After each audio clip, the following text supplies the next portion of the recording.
I actually needed that extra time. I'm gonna go ahead and say I needed that extra time. I'm looking at the map, looking at the leaderboard. It's kind of hard because it's been close so far, but hey, if anybody has a chance, I think it's gonna be Aqua and Noah. I'm gonna go ahead and say it. I'll say Aqua and Noah. I like that, but I wouldn't be mad if Fordoxy and Trip were able to do it as well. But I might have spoken too soon. Just 1 HP left as now Trip has been eliminated. It is going to come down to a 1v1 though, so Fordoxy, he has a lot of pressure on him, and he needs to start to act quick. 1 HP on this side. Hedger really wasn't able to get much out of this. He went for the building that had majority of the loot, but a lot of the barrels, Fordoxy kind of spotted that one out quick to react, and he's getting the majority of the loot on this side. They did find some shields, but time is definitely ticking, and I think Fordoxy knows it, and that's where he's going to get a little bit more aggressive here. Yeah, if I'm Fordoxy here, I'm going straight into my opponent's box. I know I have that HP and shield advantage. I might even have the loot advantage. So Hedra right now has to be a little scared and is going to have to hit some insane shots if he wants to come out on top in this engagement. First one connects, but it's not enough damage. Fordoxy continuing to apply that pressure. Shots connecting one after the other, and it's going to be enough to secure that second elimination for this duo. That was great by Fordoxy, just constantly keeping himself moving. He knew he didn't have any of those pieces under his control. He was just baiting his opponent to peek, and that one worked so good for him. As Valko and Cringe looking like they're changing up their spot just a little bit. They want a little bit more familiarity, so they go back to Lavish, and already with a monster shot like that onto Fishy, back to back, doesn't even need the help, even though Cringe was on his way in. Another 2 eliminations. It looks like the confidence for these duos are rising. Being the second match, they have 2 more chances to put themselves in top 15 on the leaderboard. So they might be thinking, you know, we might as well risk it a little bit in the early game. If we do end up getting those 2 eliminations, it's not only extra time to loot, not as much worry on the initial Storm Surge damage. It's just overall going to set you up for a better mid and late game, just like Reason and Vidil are going to look to do here. Yeah, much better performance. Much more like themselves than we saw in game 1. They started this in 7th place on the leaderboard. They just need to hold on to their spots. And I like what they're doing in order to do that. They're disengaging away from Brutal Beachhead instead of just taking an all-out 50-50 where you risk everything in that one fight that's at the start of the game. They're kind of betting on their brains more so than their bronze to make sure that the longer they stay alive, the better chances that they're going to have to get that good placement. Trying to think here if we're even going to see an engagement from Brutal Beachhead. I mentioned it before, but I'm surprised to even see Reason and Vidil here. Previously the only EU duo to win a game on both day 1, well, in Major 1 and 2 in the upper bracket day 1. And having gotten those victory royales so early on, now having gone through 3 days of semifinals and an upper bracket to be here in this last chance and having yet to qualify is a bit surprising, but I think they're going to do it, Jacob. I got faith. I got faith. Definitely do too. And just like you have that new POI, Shipwreck Shallows, there's this new pirate ship over here towards the outside. And next to one of those caves that you know where there is a very tight squeeze to get in. Porter potty to get out on the other side, but that's where you see just a lot of danger. If you feel like it's free, you feel the confidence to move in. That's where T-Chips is hiding. He's probably just waiting for them to move over in this direction, and if he has those pieces pre-edited in there, they won't even be able to protect themselves. Taking a look now. Another popular early game fight here. Emil and Guden looking to see if they can clean this one up. Shots are going to come through. Nitro directly into Emil's box, but he's not done cooking. All he has to do is hit one big shot. Cola's going to be popped, the regroup, and the fight continues. Mystic really just ran in the box right out on the other side. If he would have just landed that shot you're talking about, it would have been game over. Different story, but it's going to continue as a 2v2. You can see Maxi on the other side along with Mystic just trying to close out the angles. Before Zen and Gutenberg, they just built themselves so much space on the other time. It basically resets the fight, and you see what that's doing to them. They're reassessing the situation. They're wondering, is it even worth it at this point? Yeah, it might just be more worth it to continue with their loot path, re-farm up the materials that they lost from this engagement. It's not like they need much loot. Maybe just a bit of ammunition is what they could use, but the fight has been done. The damage has been dealt, and now they're going to continue with the rest of the mid game. And just put themselves in a decent spot because they're elevated and they have multiple teams around them. But they don't have a lot of resources, HP heals, that if they trade shots like you normally would on the south side of the map, like we're seeing some of these teams do throughout the weekend, it's not going to be as beneficial for you, because when you finally do make it into the zone or make it into the situation, you're going to have very little heals and resources for you to actually use to push yourself that much further into those placement points. I'm wondering here if we're going to see another Southern Zone, getting memories to day one of semifinals. We saw how it's affected a lot of these lobbies. I see Giraz and Cherry as well in a great position to get tags. Skvii and Floki have been enjoying their early game engagements as they're kind of playing a bit sneaky here to see if they can potentially find an opening for maybe another quick elimination.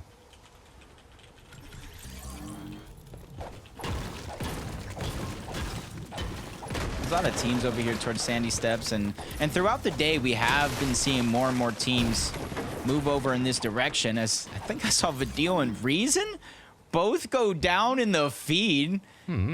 Ask and begs a bunch of questions because they were looking A-okay at Brutal Beachhead, but Karama and Werex, this is one of those fights where I've seen him in this position and you have to be careful for the buildings. I'm actually a little scared for the buildings around Sandy Steps with half of those broken walls. You can't really build to protect yourself. And now they're pushing on over to Werex, where that's one of those houses I'm talking about. That was a potential to take some shots. Issue is SMG shotgun is all it takes in Skvii's inventory. His duo partner, I see, has an SMG in hand as well. So they didn't think it was worth it to take the shot then, but that might have been the only option they're going to get, as now Kurama and his duo are slowly moving out of the POI.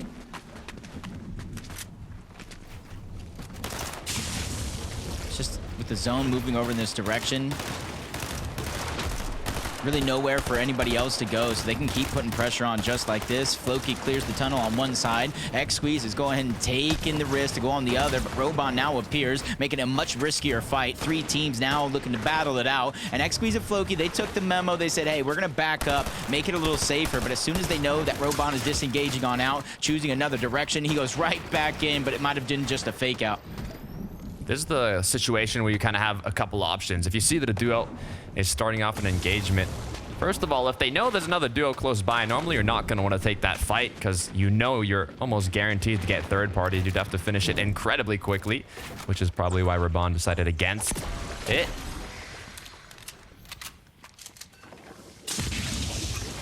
Especially, I would think they would be the ones at least trying to go for the forecast tower. If it even did spawn over here, you see Fast Roki already based up during one launch pad. Robon backing up to make it a little bit safer. It's Hellfire and QB over towards the Nitro Drone. I wonder if they have the 3 Cactus. No, there's a whole nother team at the 3 Cactus. Imagine. they have one Cactus under them, but the team in the mini map that you see is just a little bit farther away on the north. There's a 3 Cactus down there next to a building, and they more than likely have claimed that for themselves. That's 90 HP and shields. Once again, gonna need a lot of damage, especially for that 7th and 8th zone. Let's take a look kind of what happened with Splash and his duo here by the Reckless Railways. Once again, a location that's being triple contested in this lower bracket. It's just that's like the one downfall of the crash pads. The one downfall. Great rotation item. You could take high ground. It's almost like a jack of all trades type item, except when you're slowly floating through the sky, low HP, or even in the end game of the moving zones where you just go 0 to 100 real quick. Your shield's HP is just gone like a magic act. I mean, yeah, you're playing against the best of the best in the region. They're gonna hit their shots, so especially if you're in the open or you get cracked, eyes are gonna be on you, and you'll have to be careful of where you kind of use those crash pads. But looks like Splash now is feeling quite comfortable after those eliminations, just kind of focused a bit more on their rotation. They do have a nitro ring if they want to use it, but being already basically in the zone, they don't have to take any risks. For Doxy, on the other hand, they did get 2 eliminations right off the start, and it looks like even another one here potentially. Let's take a look at this replay. Roxy's still by himself. Never had a chance just yet to get his teammate back up. It's just going to be a solo elimination. You see the extra bandages, probably a med kit in the inventory, just trying to buy himself time. On the other side, they do see the med kit out. That could be a good opportunity for Ferdexy to catch him off guard, cancel the med kit. Even if he dashes back out, he at least knows his opponent's not going to be full HP, but maybe he's just trying to hide his location. land the first couple shots, it is going to be a gatekeeper, especially if it does have the drum mag. I was going to say, was that the same place that Fordoxy eliminated the opponent's duo here? Has he not learned? Yeah, he knows. He knows. Does he know, though? Does he know? Yeah, I think so. Just grab the card, get out. Even if he doesn't know exactly where Fordoxy's at, it is the safer play instead of just searching for the solos. You don't want to use all your heals in this situation, but Fordoxy knows exactly where you're going to go. You grab that reboot card, there's one place in mind. That's the reboot van with the crash pad. He is missing a huge chunk of HP here in this situation, but at least he gets the cancel before he starts the medkit.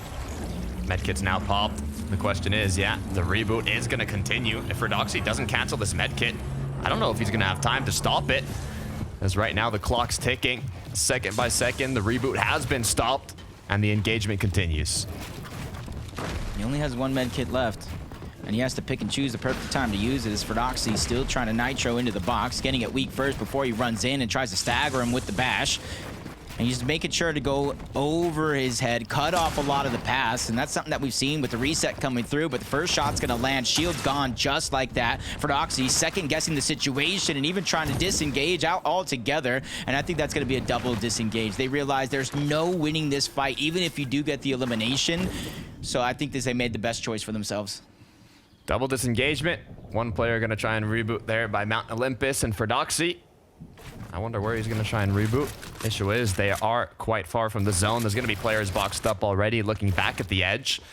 So we'll see if they're able to make it. Only time will tell. For now, Giraz and Cherry continuing to try and get those tags from afar. Business as usual. They have the bunker underneath. And it's just about to... I was going to say just about to open, but it's already been open. They've already looted that one out. And you can see that allows them to not only upgrade their loot because of what's under there, but if they don't even find and they just have a green DMR, which you see it is going to be a purple, that's allowing them to add the attachments, add the scopes, lower the recoil, anything that they have as long as they have the gold. 34 points for Nathan and CZB. I'm trying to do my calculations. Being one of the most consistent duos at the start of these semifinals, I'm hoping they can continue. 34 games should be enough. Barely. Wow. But then just one slip up. You like that little nitro throw? Just hope they have Surge, because I feel like they're not going to see anybody for a good 2, maybe 3 minutes as they rotate on out. That's going to be the biggest question and the biggest thorn in their side, because you saw how far they have to rotate. So it's not going to be easy for CZB and Nathan to really pick themselves up and get back into this game. As you see in the feed, Fordoxy finally goes down. No tripper in sight because we saw that he dropped out of the gate. So they're really stuck with one game left. Remember Frankie was asking about it. For 9 Della, what have they been up to? Well, right now they're on the Rift Island. Looks like they're the only duo currently on top looking to claim this flag or get a bit of extra loot. How much damage do they need, though? 202 above. They should be comfortable for now, but this is a good position. You have a lot of kind of line of sight on a lot of the duos that are going to be rotating in the surrounding area, so if they want to get some tags, they can even recuperate a lot of the materials. I like the position they're in right now, Jacob. I see potential for a pretty solid match. Yeah, especially since, they're coming off of a game that can build momentum on. Around, I believe, 36 points starting in 14th place to start this game. So they already have a good trajectory going. They're building that confidence, building momentum one game after the next. I expect them to make it to the grand finals, but it being top 15, this is probably the hardest it's going to get for any players trying to make that finals. Not only that, it's literally the last chance. That's got to have a bit of a mental toll on a lot of these players, especially the ones that have been competing since the start. A lot of competition, and this is the last chance. As in the feed, Della has gone down. Uh-oh. They were looking so healthy, Jacob. What went wrong? It's happened with Reason for Deal. It's happened with Della. Yeah, a lot of teams just like to contest the Rift Island, especially I think later on in the games 2, games 3, it's going to become much more of a focal point, not just for the loot, because of the surge you're able to get and the possible fights up there are going to be isolated from the rest of the island. Purity now looking to see if he can close something out here. 147 below, does not want to take it slow, going straight for the box fight here. It needs to hit a big shot. Pickaxes come through, but no big shot has been connected yet. A lot of duos now changing their focus to this side. One knock has been made. It's on his duo partner. Jordy has to be careful here. Yeah, he's 216 below the damage threshold. 191 still counting. Not too many opportunities that are safe. So much destruction, even gets passed out of the box, but it lands a shot just good enough, and Storm Surge turns off. But again, at least he knows where he stands when it comes to that Storm Surge. And now with the zone pulling away, Jordy has a little bit of a chance, as long as all these teams leave quicker sooner than later, to try to get his teammate back up into the game. Just made it out, but for how long? The duo partner, well, the duo that's on the opposing end of Jordy here know that he's a solo, as they did take out his teammate. So maybe lucky for him, they are above on Surge, and they might not want to risk taking a fight against the solo, especially being so far away from the zone. So they are going to use the flow barrier crash pad rotate, make it back in. But for Jordy, it's going to be a rough one, having to rotate now as a solo. Yeah, you essentially got to use that same crash pad, follow them in. And there goes Jordy, just being a nuisance. You know he's down on Surge. When the next zone pops, he's going to have to deal with it, so you might as well try to be as much proactive as you can. 175. He's trying to find as many cactuses. The water heals a little bit down below, very, very slowly, but at least it's something that Jordy could try to use to stay alive. Oh. But he finally gets spotted out. Over. Kolb, they were following him the whole time. They were trying to cut off his path. Just because he passed them means absolutely nothing to them. This is tragic for Marius and Sandguild. They're one of the only two duos in this current lobby that have made both the previous majors finals. And they are still looking to do it once again. They even got 4th place in Major 1 up against Gooden and Email. 380 above. It's just one of those tough spots. It doesn't matter how well you are doing on Surge. If a team near you is low on Surge, it's honestly the safest thing for them to do is try to box fight instead of trying to go for the Surge tag to the distance, which obviously they're down on Surge because they weren't able to land many. Forzen just taking a couple shots, looking towards the outside. There's 2 teams down on Surge. Fanayan's gonna go down. Werix loses his teammate, 10 HP, 198 above the damage threshold. There's a little bit of flexibility for him as he lands a good shot onto Sandguild, and now he's just trying to get out. He did enough. He's above Surge. Now he's just trying to disengage and survive as a solo, but they said, nah, you're not going anywhere. There's just too many players around them. You even have CZB and Nathan not too far ahead. Duos on the mountains taking shots. Eyes are on these players that have yet to rotate on in. And with such a ways to go, they're going to have to plan this out strategically. Luckily for them, if they just quickly move towards the north side of the map, yeah, they might take some damage from the zone just a little bit, but there's very few people on that far west side overall. Sandguild's now stuck by himself. He did find some nitro splashes, which are going to be very, very fruitful, but he might need the crash pad play here very, very soon. 30 below the threshold, quickly falling. Not only is this going to be the best option he has for his rotation, but it might be the best option he has to sneak up in any of these teams. I saw so many duos in the surrounding area, though. I hope they don't see him yet. But Sandguild, it's all or nothing. He knows he's below. All he needs to connect is one shotgun shot on this duo ahead of him. The tiny little box fight could be enough, but the issue is he has 9 builds. If focus goes onto Sandguild, he does not have enough builds to withstand the pressure. Yeah, you see Forzen, Gudenbra, and then Ricky on the other side with this duo Yo-Yo. There are 2 teams that have to watch out, and they slowed down the fight, which means all the focus is turning around onto Sandguild. A worst nightmare has now become a reality as he's forced out of zone, runs out of builds. Even High Ground is joining in on that fight. I feel bad for him, but for Gudenbrand and Forzen, they got to be feeling good. They're able to get the loot, but if you look at what they grabbed, it was barely anything for as much trouble as they went through up until this point. Yeah, there was only so much you can do, and now with the pressure on them, they just gotta kind of hold out and pray, but with Gooden having gone down, now both of them are gonna be sent to the lobby with just one more shot in the last match of the day to make something happen. And with 26 players, one team needs to go down before placement points have start to set in. Look at this, everybody just stacked up on this mountaintop. There's a launch pad you can use as long as it's not covered, or you could just try to crash pad off the edge. It might be a little safer.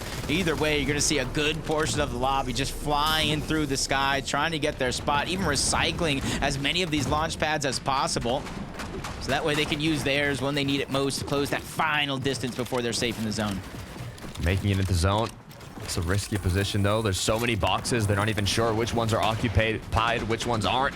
How many more duos might potentially land on them. Panzer, though, looking quite nice on top of the mountain. Lucia and Wheat as well, just 90 above. But with the position they have, hopefully here, they should have a couple options of players rotating in. Although there's only 20 seconds left for the zone to close here and 8th zone to appear.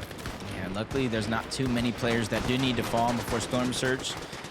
It's just no longer a thing here in this zone, but obviously we'll turn on in the next, so got to make sure you stay proactive throughout it all. As Panzer, El Teensy, they find themselves elevated way up above the rest, but in comes the crash pad, Voco, Cringe. They try to take advantage of the isolation that they have here.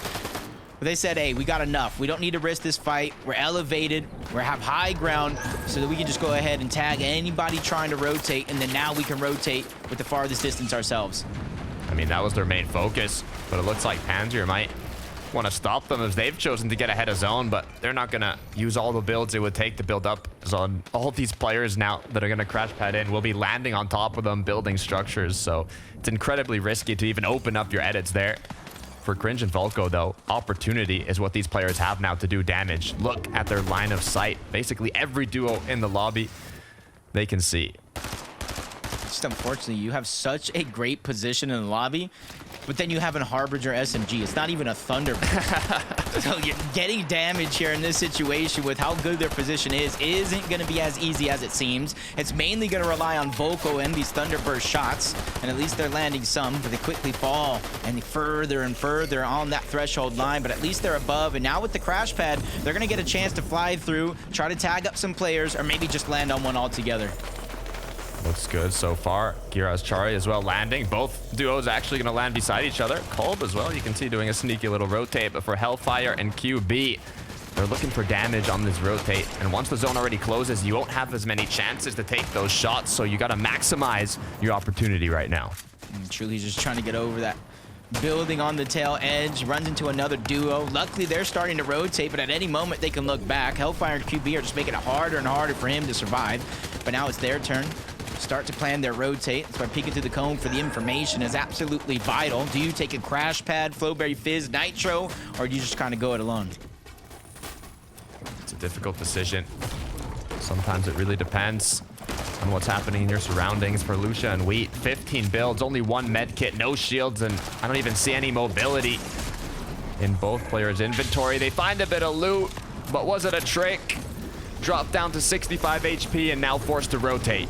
I can tell you, it ain't Halloween, so it wasn't a treat, that's for sure. And it's just getting worse and worse as they continue to try to rotate in. 20 HP, they do have the med kit to get it back, but they still need to get into the zone where they feel safe to do so.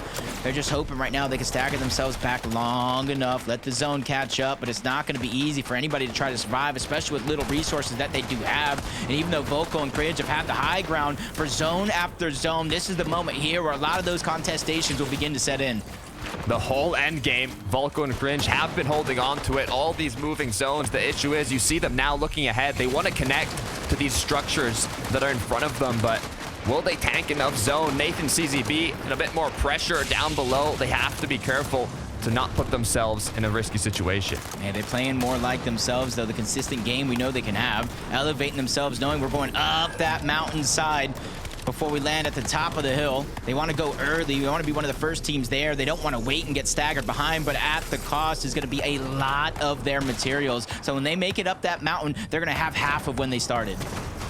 A blessing or a curse for Cringe and Volko. This is the best zone they could have asked for, being on height, as all these players down below now are going to use almost all of their materials just to make it up this hill. And if zone ends up pulling far again, they're going to have basically nothing down below. This is where Volko and Cringe have to continue applying pressure to those duos that are second height. They get chopped down. Is the retake going to come through? I don't think it is. Yeah, nobody really has enough to challenge them. It's a roller coaster of emotions, and a lot of those builds being expended. But Monier said, yo, you forgot about us. We were the ones that chopped you down originally, and it goes to fruition yet again. I'm not sure how many builds are going to be used to try to hold on to it, and that's absolutely none. Volko, Cringe, they have to give it up as Lunex and Monet, they take away and steal the high ground. No builds left, but they're on height now. Can they maintain it is the big question, as Giraz and Chari as well. Just 5 builds after having split mats with his duo partner. They need an impact frag. They have to play aggressive after these medkits. They can stagger themselves up above. The zone is moving far down below that mountain, even in the river, where you can jump down. And if nobody blocked it, you can go ahead and save yourself with the Great Fall. LTZ Pansy are trying to go through unnoticed. They don't have builds. They can't protect themselves, which is causing a lot of chaos and commotion to go down. They get credit, I think, for almost one elimination, but he's able to escape. I'm not sure if they're able to get the loot that Voco had, but now he's by himself. Pansier tries to dip a toe into the zone. He gets none of those builds, those siphon mats, but there is opportunity after opportunity in front of him. Another bouncy house down below as Panzer's now left alone. It's going to be Finn and Kentic who have overthrown height. Can they finish it off? There's just 4 players left, 2 duos.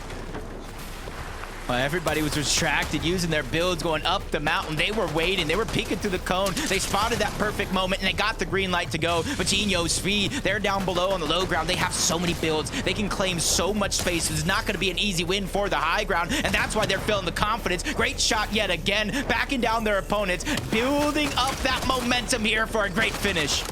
A 2 versus 2 to a first last seat to the grand finals. Everything is on the line for these duos. Mini is popped. Skvii looking to connect the shot, but he just cannot land it. Now he does. That's 1.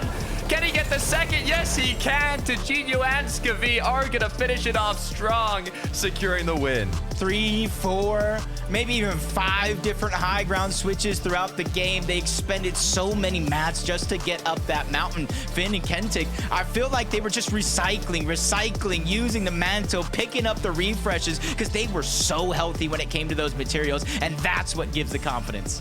I'm not even sure how they picked them up because that rotate that they had to do to get there over the ridge caused so many duos to just run out of mats, run out of heals. You saw the bouncy house that ended up happening right before these last moments, but the players that were able to retake high with a good amount of materials were finally able to close it off. That was almost scary there for a moment. Skvii had to reload, which gave a 1v1 opportunity on the other side, but they were ready. As soon as they got that high ground, everything came crashing down. They knew it was theirs in the bag, even with the 1v2 mismatch. But with 2 games done and over, we got the important game number 3 coming up. But before we get there, we're going to throw it to a quick commercial break. See you on the other side.